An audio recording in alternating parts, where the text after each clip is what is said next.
జమిలీ ఎన్నికల బిల్లులను అధ్యయనం కోసం జాయింట్ పార్లమెంటరీ కమిటీకి పంపింది కేంద్రం. జేపీసీకి Rajasthan BJP MP PP Chaudhary చైర్మన్గా నియమించింది. ఈ మేరకు స్పీకర్ ఓం బిర్లా నిర్ణయం తీసుకున్నారని ప్రకటించింది లోక్సభ సచివాలయం. 2025 బడ్జెట్ సమావేశాల చివరిలో ఈ బిల్లు నివేదికను పార్లమెంటు ముందు ఉంచాలని గడువునిచ్చింది.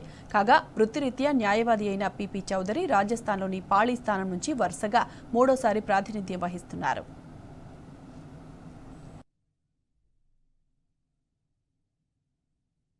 మరోవైపు జమిలీ ఎన్నికల కోసం 39 మందితో జేపీసీని ఏర్పాటు చేసింది కేంద్రం.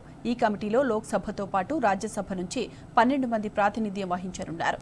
దీంతో మొత్తం 39 సభ్యుల్లో బీజేపీ నుంచి 16, ఎన్డీఏ మిత్రపక్షాలు TDP, Janasena, JDU, LJPRP, Shiv Sena, RL నుంచి ఒక్కొక్కరు చొప్పున 6గురికి ఛాన్స్ దక్కింది. కాంగ్రెస్ నుంచి 5గురు, సమాజ్వాదీ పార్టీ నుంచి 2, టీఎంసీ నుంచి 2, DMK, CPM, NCP, Shiv Sena, UBT, YCP, AAP, బీజేడీల నుంచి ఒక్కొక్కరికి అవకాశం కల్పించినట్లయింది. ఇందులో ఏపీ, ఒడిశా నుంచి అత్యధికంగా 4 సభ్యులకు స్థానం లభించింది.